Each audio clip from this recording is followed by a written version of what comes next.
अस्सलाम वालेकुम वरहमतुल्लाह। दोस्तों क्या हाल चाल है। आज इंशाल्लाह हम बात करेंगे दूसरे एपिसोड पर सीरत नबी के बारे में। पहली जो एपिसोड था उसमें मैंने बताया था कि जब हज़रत अब्दुल मुत्तलिब को बार बार ख्वाब में कुआं खोदने का हुक्म दिया गया और फिर उनको बताया गया कि वो ऐसा कुआं है जो कभी खुश्क नहीं होता, जो हाजियों के बड़े बड़े ग्रोहों को सैराब करता है। तो फिर उन्होंने पूछा कि वो कुआं है किस जगह पर। तो उनको ये बताया गया कि ये कुआं ऐसी जगह पर है जहाँ पर गंदगी है और खून है और जो कौवा है वह ठूंके मार रहा है। तो सुबह जब वो उठे, वो अपने बेटे हारिस को साथ लेकर ऐसी जगह पर पहुँच गए कि जहाँ पर खून और गंदगी थी और कौवा जो था वह ठूंके मार रहा था। तो जब तमाम निशानियाँ पूरी हो गई तो उन्होंने खदाल ली और अपने बेटे हारिस से कहा कि हम यहाँ पर खुदाई करेंगे। जैसे ही वो खुदाई करने लगे तो वहाँ पे कुरैश के दूसरे कबाइल के लोग आ गए। वो असल में वहाँ उनके दो बुतों की जगह थी और वो जो खून और गंदगी थी वो उनके बुतों के ऊपर उनके चढ़ाए हुए चढ़ावे थे, जहाँ पे वो अपने बुतों के ऊपर चीज़ें ज़िबा करते थे और खून उन पर डाला करते थे। तो जैसे ही हज़रत अब्दुल मुत्तलिब ने खुदाई करनी शुरू की तो कुरैश के लोग आ गए और उन्होंने कहा कि आप यहाँ पे क्यों खुदाई करने लगे हो, क्यों आप हमारे दो बुतों के दरमियान खुदाई करने लगे हो, हम आपको हरगिज़ यहाँ पर खुदाई करने नहीं देंगे। तो उन्होंने कहा कि मुझे हुक्म दिया गया है कि मैं यहाँ पर अपने बाप हज़रत इस्माईल अलैहिस्सलाम के कुएँ की निशानियों को ढूंढूँ और उसको दोबारा से निकालूँ। तो वो उनके साथ वो कहता है कि हम आपके साथ जंग करेंगे। तो हज़रत अब्दुल मुत्तलिब ने अपने बेटे हारिस से कहा कि तुम इनको रोको, उतनी देर में मैं खुदाई करता हूँ। तो जब कुरैश के लोगों ने देखा कि ये रुकने वाले नहीं हैं तो वो पीछे हट गए और वो खड़े होकर देखना शुरू हो गए।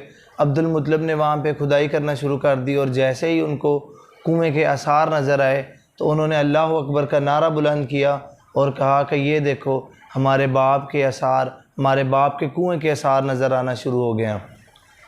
कुरैश के लोगों ने जब ये देखा तो उन्होंने कहा कि अब्दुल मुत्तलिब इस कुएं पर हमारा भी हक़ है, हम इसमें तुम्हारे साथ शरीक हैं।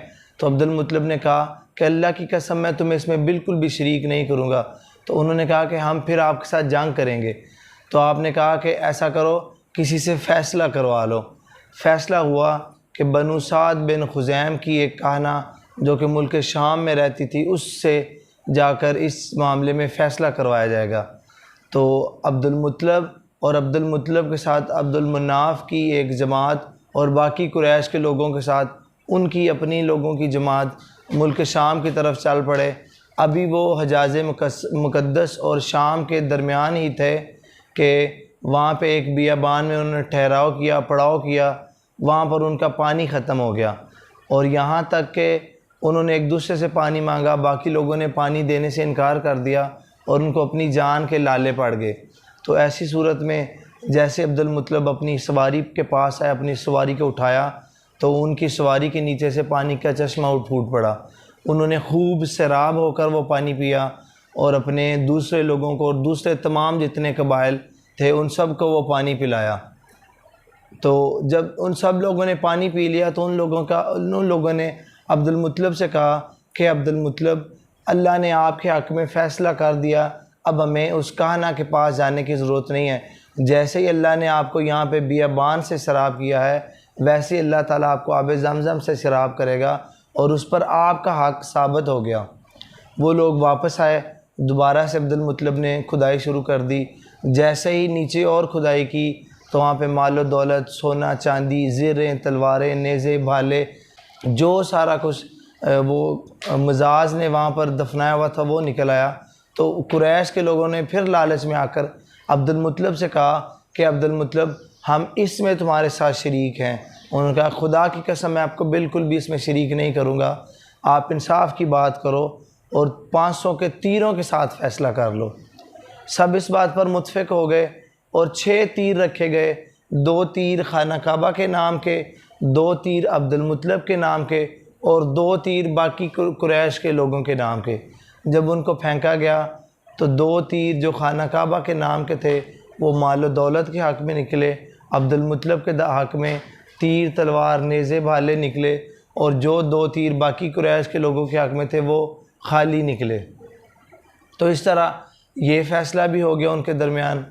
अब अब्दुल मुत्तलिब ने क्या किया कि खाना काबा के दरवाज़े को सोने चांदी से भर दिया, और उन्होंने जब ज़मज़म के कुएँ की खुदाई शुरू की थी तो अल्लाह ताला से वादा किया था कि अल्लाह ताला इस खुदाई को मेरे लिए आसान कर देना, और अगर तू इसको मेरे लिए आसान कर देगा तो मैं अपना एक बेटा तेरे रास्ते में ज़िबा करूँगा, कुर्बान करूँगा। अब ये सारा मामला हो गया, उनकी हुक्मरानी और उनकी हाकमियत भी तस्लीम हो गई। तो अब उनको ख्वाब में बार बार ये हुक्म दिया जाता, ये इशारा दिया जाता कि वो अपने एक बेटे को अल्लाह की राह में ज़िबा करें। इंशाअल्लाह नेक्स्ट एपिसोड यहाँ से शुरू करेंगे। अस्सलामु अलैकुम वरहमतुल्लाह।